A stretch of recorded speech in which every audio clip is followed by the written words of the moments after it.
This is going to be our lecture video for August 17th through 21st, the very first week of school, orientation week. To go along with orientation week, this slideshow is going to really help you understand what this course is going to look like this year. So let's just jump right into it with our learning objective for today.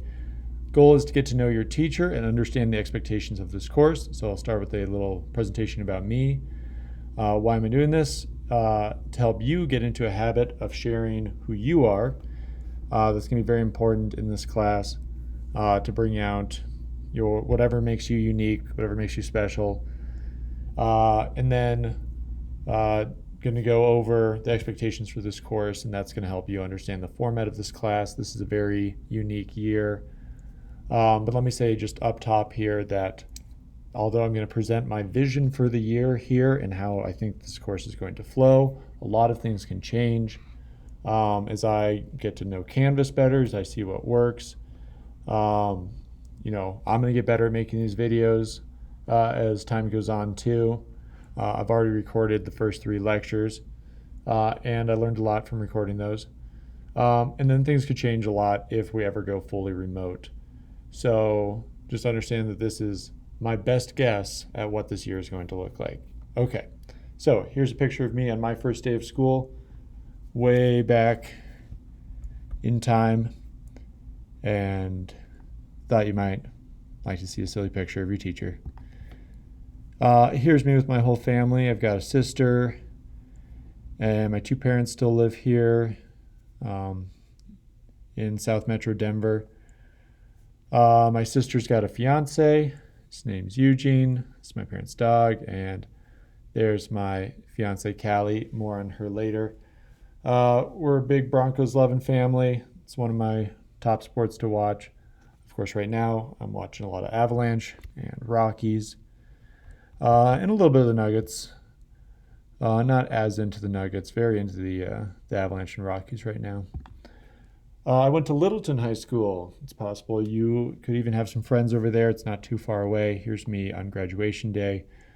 Funny story about this picture. I've got a mohawk here because my lacrosse team made the playoffs and we all did mohawks, and now it's starting to grow back in and look really weird. My mom really loved that I did that for my graduation day pictures. And there's me with my good friend Gavin. We still stay in touch. At Littleton, I played lacrosse, did some cross country, still very into lacrosse. I've got more on lacrosse coming up, but I still play lacrosse. About 4 seasons a year I play with the men's league, and we play just about every Sunday. I like hiking mountains, hiked a bunch of the 14ers, got really into hiking this past summer. And fly fishing. Really like fly fishing too. So if you like anything about the outdoors, talk to me about it. I always want to hear, what mountains you hiked or what trails you found that are really good or good fly fishing spots. So I went to the University of Denver and was a super fan of their lacrosse team while I was there. Here's me and my roommate. We flew out to Indianapolis to watch a quarterfinal game. It was one of the best games of lacrosse I ever saw. Big second half comeback against UNC. So yeah, you can definitely get me off on tangents talking about lacrosse, or ask me about DU anytime, because I think it's a great school. A lot of you guys could think about it as your university of choice. They just keep getting better and better too. So yeah, as I mentioned, I've got a sister. She's married to this man from Australia, but they live in Denver right now, which is really great because we get to see them all the time, and they've got 2 little dogs. Yep. And Eugene, he works with my dad. They're both in real estate, so that's worked out really well. And I get along really well with Eugene. So here's my fiance, Callie. She's a pharmacist in a hospital downtown, so a clinical pharmacist, meaning she's right in there in the emergency room helping dose medications. We are getting married very soon. We're getting married in October. So, I'll let you guys know how that goes. I'm sure some of you might want to ask me questions about it. Another good way to derail me is ask me questions about my wedding, and then I'll have lots of stories. In October, we're going up to Crested Butte. I think it's going to be a really beautiful ceremony. Only 10 people total are going to be there. So it's going to be very nice, but very small. Okay. I've taught for 6 years.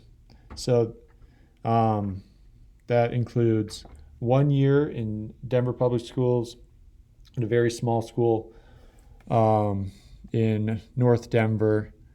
It was called High Tech Early College, but it's since changed its name.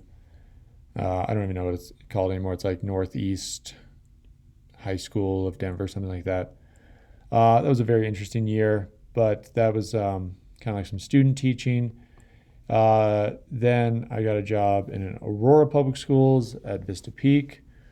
Taught there for a year, but then I really landed my dream job, which was to come to a school like Mountain Vista, which just has so much going for it. I think Mountain Vista is a great school. I'm very fortunate to be here, and so I'm going into my 5th year here. So I've taught 4 years, seen a class go all the way through. Graduation was very special for me this last year to see, freshmen I knew graduating. So this will be my 5th year with you guys. Very excited to be coming back. Only positive things to say about Mountain Vista for all my time here. At Mountain Vista, I started a math club. I like to say that I coach them because we do actually go and compete. I even drive the short bus for it sometimes. And our big one, almost certainly canceled this year, is CSU Math Day, but hopefully we can get one of our spring competitions in.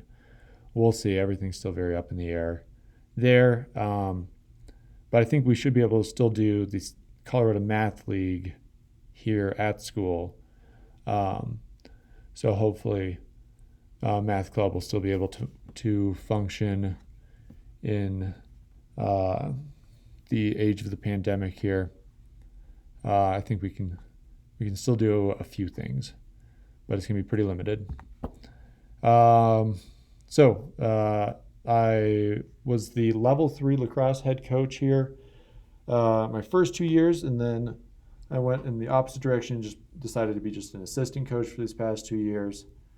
Hopefully going to do it again this year.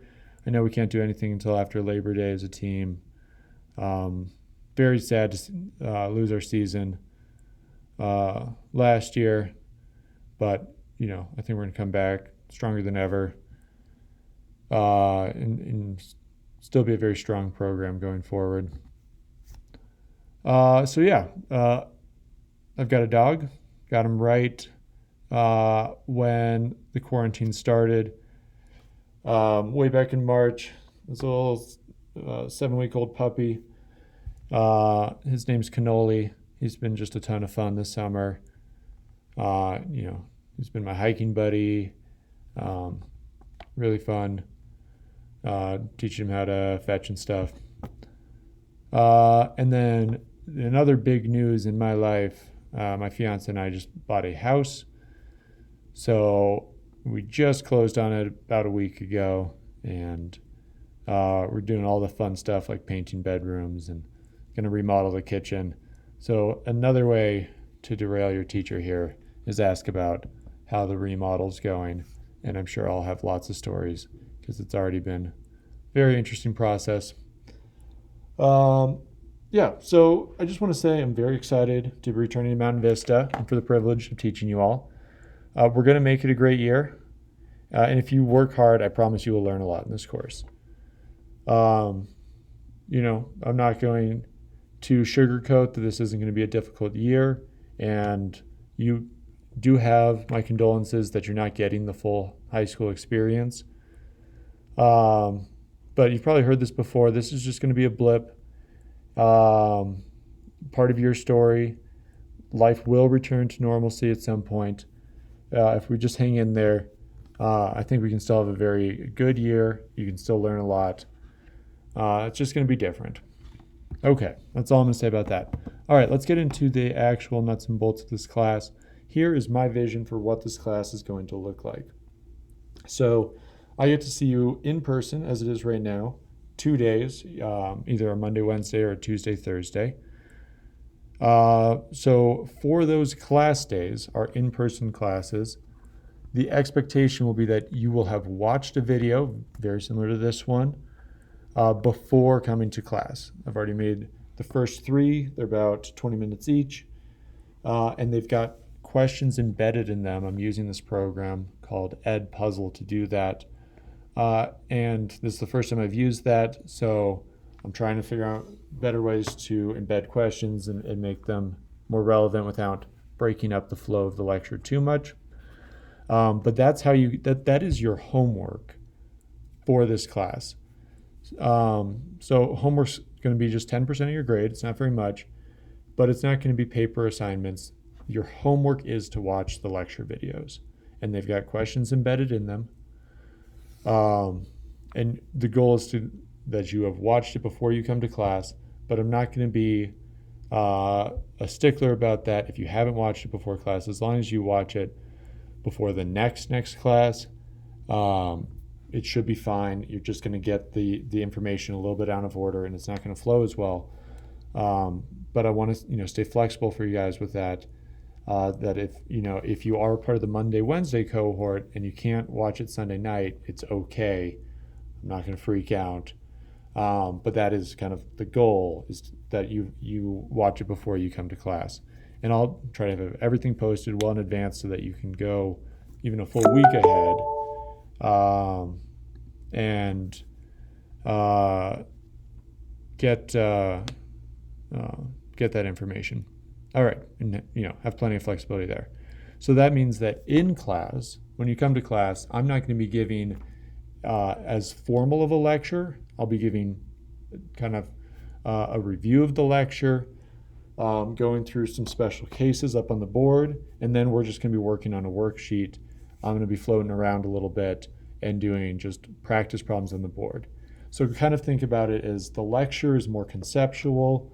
I'll be giving you guys like more metaphors and ways to understand things. And then when you come to class, it's just time to practice the actual math with practice problems on worksheets up on the board. But I'm not going to collect those worksheets. Those, as long as I see in class that you're working on them, that's good enough for me. All right, so then on the off day, so either, if you're a Monday, Wednesday, then on Tuesday or Thursday, you're still going to have a short assignment posted on Canvas for you to do. And I don't really care when you do it. It's meant to be done on the off day. Again, I want to be flexible here. If you get them done ahead of time or even a little bit late, it's all going to work out. As long as by the time we're taking a quiz or a test, you're caught up. So that's going to be a short assignment. And it's going to review either a topic from a previous day or preview an upcoming topic. But what I won't do with this is it's not going to be a review for right before a quiz, because if you're a Monday, Wednesday student, then it's not going to make sense to take the quiz Monday and then review for it on Tuesday. So it's always going to be offset by like one full day. This Tuesday you'll be looking at the Friday material. All right, and then so for Friday class, there's going to be a lecture video. So it's 3 lecture videos a week on average. If there's a quiz, then there's not going to be a lecture video. But in general, it's 3 a week. You watch it, and then we're going to meet in a Google Hangout. And what I really want to use these Google Hangouts for is to answer questions about that lecture, answer questions on a worksheet that you'll get on the Wednesday, Thursday class. Because on Wednesday, Thursday, I'll give you basically 2 worksheets to cover these 2 lectures. Again, not collecting them, it's just for practice. And then if we can save some time on these Friday classes, I really want to play Jeopardy over Google Hangout. Jeopardy's like my big thing here at Mountain Vista. I play with all my classes, I play it all the time. I think there's a good way to do it over Google Hangouts, and we can make that like a weekly thing. You'll have to just type your answers in, and then it'll be the first person to submit a correct answer. We'll get the points, and I'll keep track of the points on the screen. I really want to make this work. We'll see. All right. So here's a typical week on Canvas. So what I'm using what are called modules to group together the lecture day and the off day. So August 24th, 25th is a Monday, Tuesday. Here you see that there's a lecture that's been posted, and then something for the off day. And the off day thing will be labeled off day. So if you are a Tuesday, Thursday in person, you would do this on Monday. You would also probably watch this on Monday because you want to watch it before you come to the lesson in person. And if you're a Monday, Wednesday, you'd watch this, Sunday night, Monday morning, whenever you can squeeze it in. It's only 20 minutes. And then you would do this on Tuesday. All right. And I'm going to restrict Canvas to only things that you have to do. So everything here you have to do. You got to click on it. You got to complete whatever it is. The off day thing for this Wednesday, Thursday is like a little formative assessment.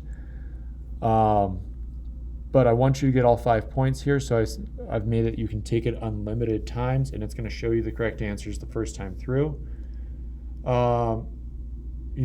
It'd be like, this is going to happen a lot this year, that it'd be very easy for you to just click through, get the right answers, and plug them in.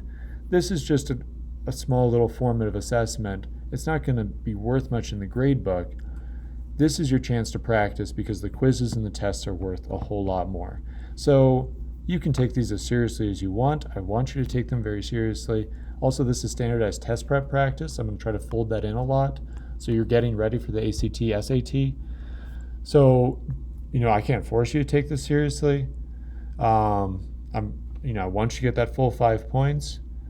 But there's many reasons why you should take this seriously, mostly tests and quizzes and SAT, ACT. All right, and then here's what a Friday would look like. There's the lecture. You got to watch that before we meet. If you don't, it's not a disaster, but that's the goal. And then there's going to be a link to the Google Hangout. I think I can just keep using the same link all year long. That I don't have to keep changing it, but that's something else that we got to find out. Also, that link will be for SOAR. So Friday, there's some dedicated SOAR time. You can click on that link and we can meet virtually. So yeah, this is what your first week looks like. Now, there's a whole lot of extra stuff that I didn't want to put in Canvas because I thought it would make it be cluttered. So I created a separate document and I linked it on the front page of Canvas for you to see all the extra stuff of this course. So all of these slides, they're going to be posted here. You don't have to click through the slides. If you watch the video, you'll see all the slides, but if you want to go back, especially if you're studying right before a quiz, you want to just click through all the slideshows real quick, this would be the place to do it. There's also going to be a link to the worksheet. You're going to get a physical copy in class, but say you're absent, you can see it here. Not going to be collected, but good to see again preparing for a quiz or test.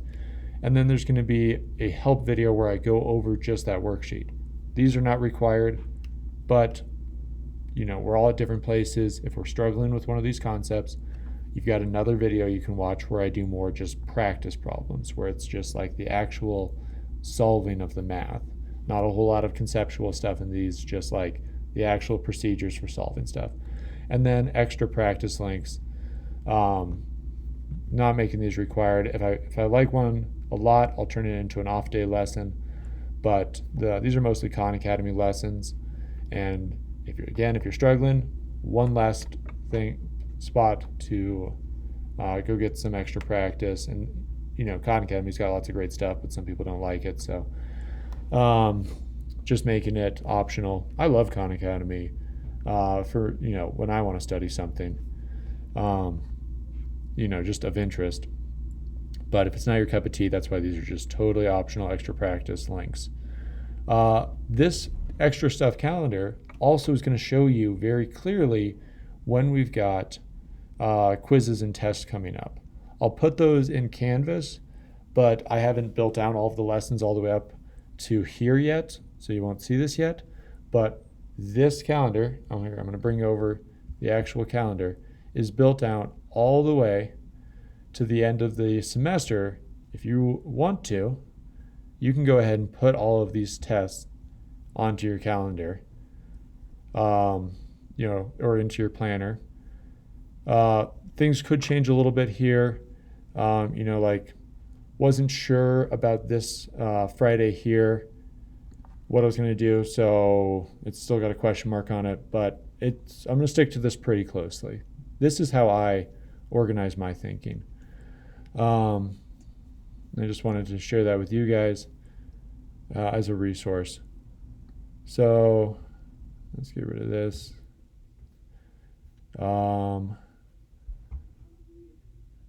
Okay. Oh, yeah. One other thing is I wanted to show you that when I give these slideshows, I've got this tablet here. I'm not writing much today, but I can write all over these slideshows. The slides that I post here will have all of my writing screenshotted and put in. So again, another really good study resource is to go look at those. All right.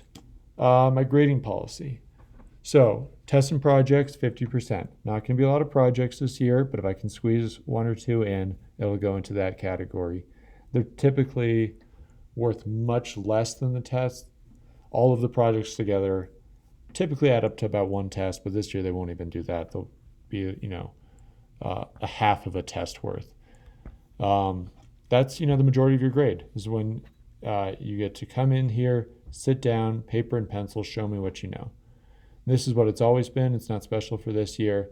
50%, show me what you know in a testing environment. And another note on tests is that I'll tell you beforehand what formulas are going to be on there. You'll 99% of the time you're going to be able to use your calculator.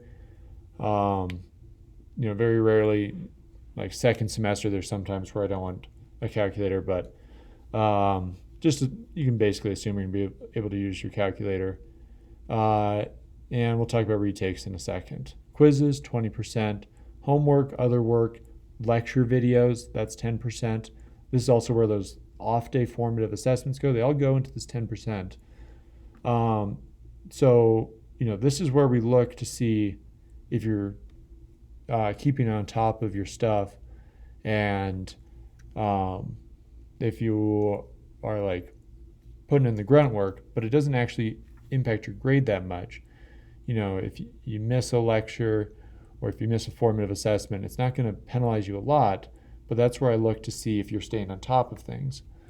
And then the final is 20%. Now the final this year is going to be pretty much just a test of our very last unit with a few other questions thrown in, because there wasn't really enough time to test our last unit, which is polynomials, and then review everything and then do a formal final. To make the schedule work, the final basically is just the polynomials test with a few other questions thrown in. All right, so normal A, B, C, D, F grading scale. I do not have a fixed percentage that I round. If you are close, and I'm just going to leave it as a very vague close, because I don't want you to think that you just missed it. I will look at your grades individually. I do this every semester when I'm posting grades, and I will look at your test average, and I'll look at if you were working hard all semester, and then I will make a decision on a case-by-case basis whether or not to round your grade up. You're not going to get left at an 89.9, but you could maybe get left at an 89.4. So that's why got to be working hard. This is the first spot I'll look is for missing assignments when I'm trying to decide if I want to round a student's grade up. All right. So retakes.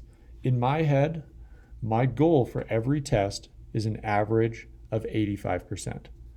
And I think that's actually pretty high, but it's very doable. And if we don't reach that average of 85%, then I'm going to offer some sort of retake, some way for students to get points back, because maybe there was something that I didn't do very well, explain very well. I want to get to that 85% for each test average. And so that's how I determine if I'm going to do a retake, and it would be for everybody for that one assessment. So, if like we all bomb the quadratics test, then everybody, regardless of what they got on it, can retake it, and I'll keep the higher score. Academic integrity, if you're caught cheating, it's automatic 0. If you're just suspected of cheating, I can have you just retake it, and you can't argue that. It's just my word of if I thought I saw something, I'm going to make you retake it. If I know I saw something, it's going to be a 0. But it's pretty rare. Just know that I watch you guys pretty closely when you're taking quizzes and tests, and it doesn't happen very often. So don't think that you're going to be able to get away with that. Late work, very generous on late work. Generally, as long as it's in by the unit test, it's going in for full credit. And if it's in after the unit test, I'm normally only taking 25% off. And I'm probably going to be even more generous this year because of how weird things are. Do not stress late work. I'm trying to be as flexible as possible for how weird this year is. Okay, so this is every grade I've ever given in Algebra 2 Trig. So I want you to understand something looking at this graph here. Well, I want you to understand two things. One is that the most common grade I give is an A. So if you want an A, it is there for the taking. I'm not reluctant to give A's. I'm happy if the majority of you get A's, but nothing is promised. A lot of students still do get B's. It's the second most common grade I give. This course gets a lot of C's. When I compare it with geometry, I give more C's than geometry does. I don't want to. It's just the way that things work out. But I want to be fair, especially to the students that are working hard for that A, that there is a threshold to meet there. Give very few D's, but I do give them, and I've given 10 F's ever the 8 semesters that I've taught this course. And there's been plenty of semesters where I didn't fail a single student, but it still does happen. Don't think that I won't fail you if you're doing absolutely nothing, but it's very rare as long as you are meeting the minimum requirements. You got to really work hard to fail this course, because I'm going to work with you too if I think that you're going to fail, to make sure that I'm giving you every opportunity and every bit of extra help.